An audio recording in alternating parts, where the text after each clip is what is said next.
Ever wished your money could like grow itself, without you having to like constantly watch the markets? Haha, yeah. Well, you're in luck. We're diving deep into the world of mutual funds in India. Yeah. Specifically, we'll be guided by this super insightful article from Mint titled Advantages of Investing in Mutual Funds in India. It seems like a lot of our listeners are thinking about whether these funds are the right fit for them, and we're going to unpack all the details. Yeah, and this article is really great at laying out the basics. For sure. I think our listeners will get a lot out of this. Yeah, totally. Okay, let's start with the fundamentals. Sounds good. What exactly are mutual funds? The article uses some like financial jargon, Right. so I'm hoping you can break it down for us. Right, so think of it like this. A bunch of people get together and they pool all their money to invest in, a diverse basket of assets. Stocks, bonds, you name it. Okay. And that's basically what a mutual fund is. Interesting. It gives investors, even those with not a lot of money, access to a professionally managed portfolio. So it's like having like a team of financial experts working for you. Exactly. That sounds pretty nice.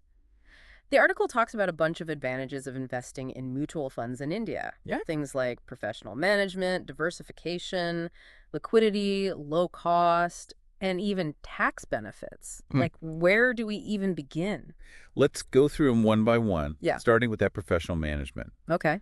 So these mutual funds aren't just throwing darts at a stock board. They have these experienced fund managers making decisions. Oh, okay. Decisions based on research and their expertise and all that good stuff. Yeah, that makes sense. But how does this whole diversification thing actually work? Is it really that important?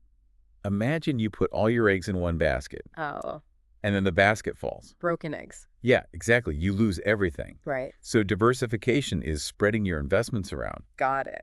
putting your eggs in lots of baskets. Okay. If one investment's not doing so hot, others might be booming, I see. and that balances things out. It's like a safety net for your portfolio. Exactly. Okay, so even if one sector, takes a hit, my whole investment isn't going to be completely wiped out. Yep. Okay. This is making more and more sense. The article also mentions like liquidity as a benefit. Right. What makes mutual funds so easy to access? Well, liquidity basically means how easily you can buy or sell your mutual funds, Okay. which is a huge plus if you need to get your money back quickly. Oh, sure. Unlike some investments that, lock you in for a while. Right. Mutual funds are more flexible. Flexibility, A&D diversification. I'm starting to like this already. Okay, let's talk taxes. Okay. The article specifically mentions ELSS mutual funds offering tax deductions. Is this something that every Indian investor should be like jumping on? ELSS funds, yeah. Yeah. Or equity-linked savings scheme funds are really attractive for a lot of people Okay. because they offer tax benefits under, Section 80C of the Income Tax Act. Yeah. They do have a 3-year lock-in period, though. So while the tax breaks are great, it's really important to keep in mind your investment goals and how long you plan to invest for. So there's more to it than just getting that sweet tax break. Exactly. Got it. Speaking of the big picture, how do mutual funds actually keep costs so low? The article says that's a major advantage, but I don't really understand how it works.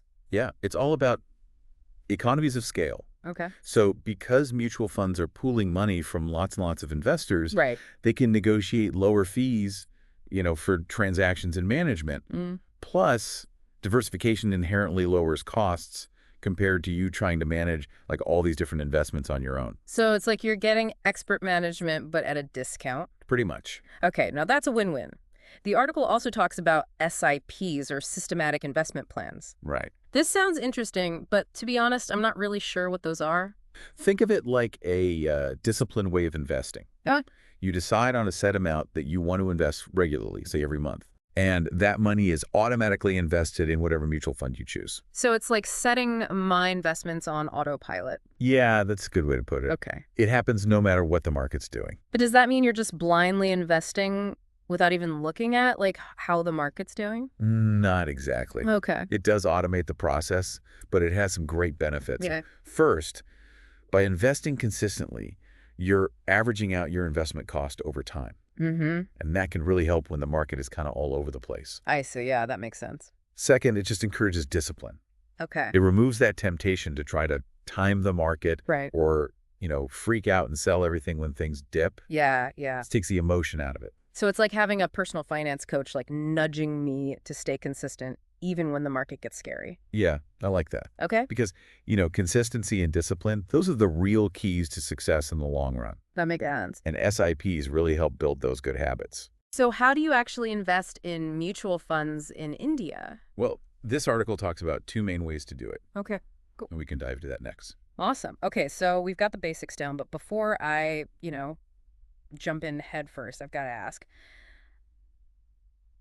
are there any downsides to mutual funds? Like no investment is perfect, right? Yeah. You're right to be cautious. Yeah. Every investment has some level of risk, and mutual funds aren't an exception. Okay, that's fair. Yeah. So what kind of risks are we talking about here? Well, one risk is that the market can be unpredictable, right? Yeah. Especially with mutual funds that invest mostly in stocks. Okay. Your investments can go up and down with the market. Of course. And, there's always a chance you could lose money. That's a bit scary. So even with like professional management, there's no guarantee that I'm going to make money. Well, unfortunately not. Okay. Even the best fund managers out there can't predict the market perfectly. Right. Their goal is to manage the risk as much as possible Mm. by diversifying and making smart choices. But they can't completely eliminate it. So it's like, it's like a skilled captain can steer a ship through rough waters, but they can't control the weather. Exactly. Yeah. That's a great analogy. Okay, so it's about managing the risk, not pretending it doesn't exist. What else should I be looking out for? Well, it's important to remember that a mutual fund's success is directly tied to how well its investments are doing. Okay. If the underlying assets don't perform well, Yeah, then the mutual fund is going to reflect that. makes sense. We talked about how mutual funds can be really cost effective, Right. but the article didn't really get into the nitty-gritty of fees. Mm-hmm. Are there like hidden costs that I should be watching out for? Yeah, transparency is super important when it comes to these fees. Okay. Lots of funds will advertise low expense ratios, Right. but you got to read that fine print. Okay. Some might have extra charges, Like what? entry loads, exit loads, even hidden fees that can really eat into your profits. Oh, wow. So it's not just about how much it costs up front. It's about understanding the whole fee structure before you invest. Yep. Okay, any other downsides I should be aware of? One thing to consider is that when you invest in a mutual fund, you're giving up some control over your investments. Okay, You're basically trusting the fund manager to make the decisions for you. right. So if you like to be more hands-on and make those choices yourself, mutual funds might not be the best fit for you.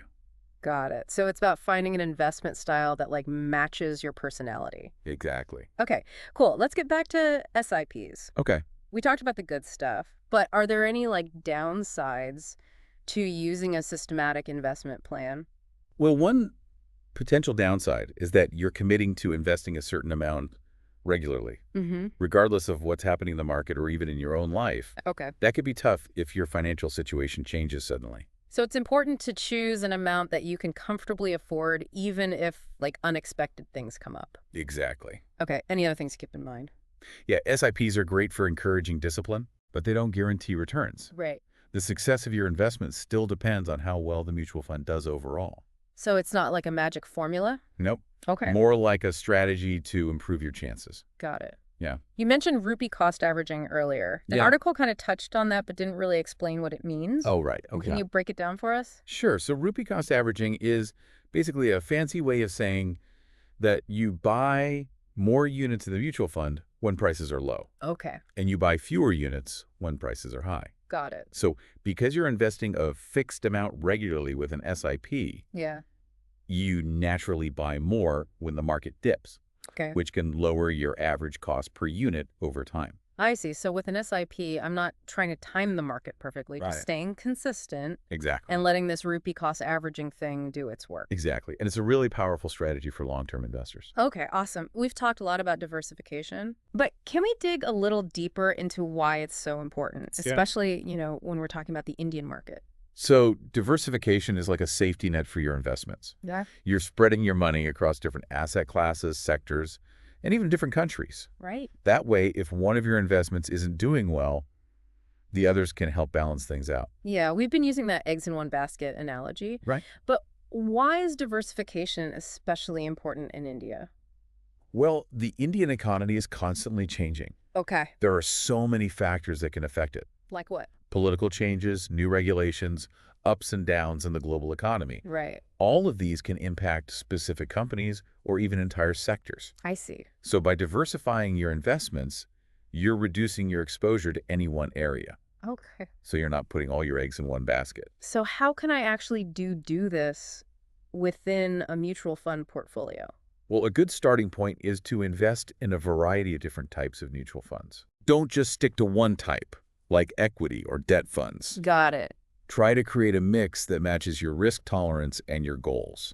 So maybe a combination of equity funds for growth potential, debt funds for stability, Exactly. and maybe even some hybrid funds for a more balanced approach. Yeah, that's a great idea. And you can even diversify within those categories. Okay. You could choose funds that focus on different sectors or industries. Oh, like what? You could have a technology fund, a healthcare fund, and a consumer goods fund, Okay. spreading your risk across different parts of the Indian economy. So it's all about building a well-rounded portfolio. Exactly. Okay, cool. What about diversifying geographically? Should Indian investors be looking outside of India? That's a good question. Well, it's great to focus on the Indian market. Yeah. Adding some international funds to your portfolio can give you even more diversification. Okay. That way you're exposed to global growth opportunities. Right. And it helps protect you from risks that are specific to India. Okay, so it's about expanding my horizons to potentially earn more and manage risk at the same time. Exactly. Okay, this whole diversification concept is really starting to make sense. Good. But with all these different options and strategies, choosing the right mix of mutual funds just feels kind of overwhelming. It's totally normal to feel overwhelmed, especially if you're new to all of this. Yeah. This is where having a professional advisor can be super helpful. Oh, you mean like a financial advisor? Exactly. Right. A good financial advisor can assess your risk tolerance, your goals, and recommend a diversified portfolio that makes sense for you. So it's like having a personal finance expert on my side helping me make these decisions? Exactly. That takes a lot of pressure off. That's the goal. Yeah. Now, are you ready to move on to the research process? Let's do it. Okay, so we've talked about what mutual funds are and Yeah. why diversification is so important. Right. But there's one thing we haven't really gotten into yet.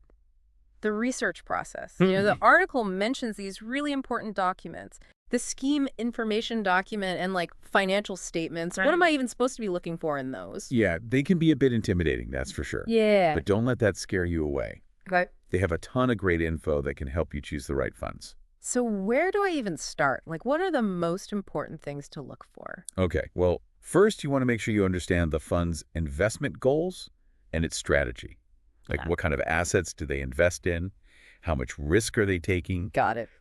That'll give you a good sense of the fund's overall approach Okay. and whether it fits with, your personal investment style. So it's like making sure the fund's philosophy aligns with my own goals and risk tolerance. Exactly. Okay, what else? Well, past performance can be helpful too. Okay. It gives you an idea of how the fund has done in different market situations. Mm-hmm.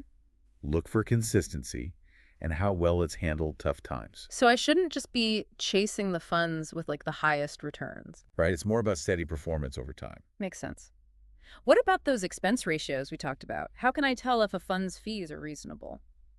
It's always a good idea to compare those expense ratios across similar funds. Okay.